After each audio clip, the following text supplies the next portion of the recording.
Ravi de vous retrouver pour la présentation du journal sur Savan TV. Mesdames et messieurs, bonjour et merci de me suivre. Au sommaire de cette édition, procès Naïm Touré, le tribunal condamne l'activiste à 2 mois de prison ferme. La défense de Naïm Touré promet de faire appel de la décision. Des précisions à suivre dans ce journal. Le monde entier commémore ce 3 juillet la journée mondiale sans sacs plastiques. Comment les déchets plastiques peuvent-ils être recyclés et transformés en objets utilitaires? La réponse à suivre dans ce journal également.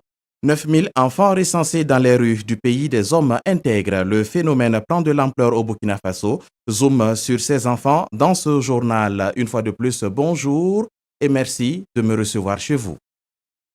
Débutons ce journal avec ce braquage à l'est du Burkina. La gendarmerie à l'est du Burkina Faso a déjoué un hold-up tôt ce matin aux environs de 2 heures. Le braquage visait une compagnie de transport à Nagré, village situé à une trentaine de kilomètres de Fada Ngourma sur l'axe Fada-Pama. Dans la réplique, les gendarmes ont abattu un des braqueurs et blessé un autre. Le troisième a pris la fuite. Selon notre correspondant à l'Est, Moussa Nyoli, il n'y a eu aucune perte en vie humaine ni de blessés du côté des passagers. Procès Naïm Touré, le lanceur d'alerte, a été condamné ce mardi 3 juillet 2018 à 2 mois d'emprisonnement ferme. Ses avocats ont annoncé qu'ils feront appel de la décision. Fatih Sankara.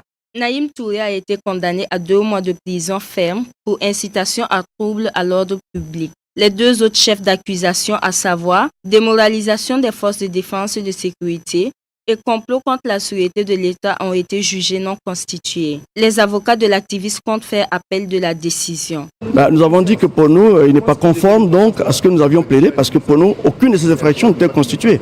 Et comme nous venions de le dire, c'est que ce verdict constitue pour nous une sorte de recul pour les libertés individuelles et démocratiques au Burkina Faso. Nous plaiderons ça plus loin en appel. C'est pour cela qu'il aurait condamné à 2 mois de prison ferme.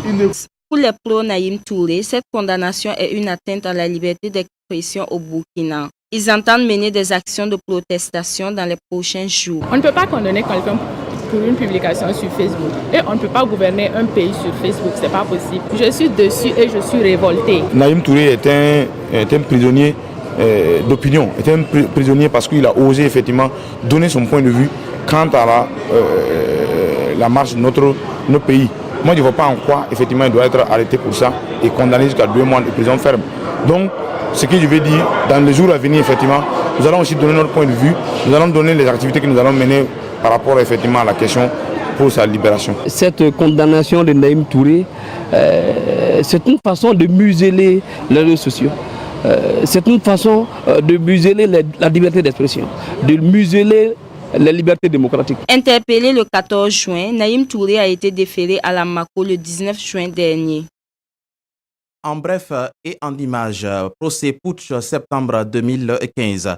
Le sergent Olo Stanislas Silver Poda, poursuivi pour des faits de meurtre, d'attentat à la sûreté de l'État, coups et blessures, ne reconnaît pas les faits qui lui sont reprochés. Rappelons que l'accusé Olo Stanislas Silver Poda, âgé de 33 ans, avait écopé une peine de 17 ans de prison ferme dans l'affaire Yimdi. Il a affirmé devant les juridictions hier n'avoir pas tiré de balles aux événements du coup d'État de septembre 2015.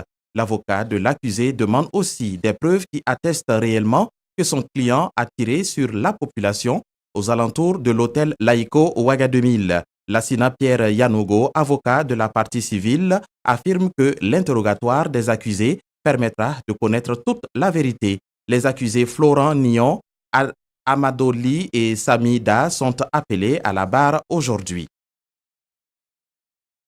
En bref, c'est ce matin qu'a débuté sur toute l'étendue du territoire national la phase des épreuves écrites de la session normale de l'examen du baccalauréat session 2018. Ils sont au total 96 771 candidats répartis à travers 365 jurys logés dans 179 centres répartis sur toute l'étendue du territoire.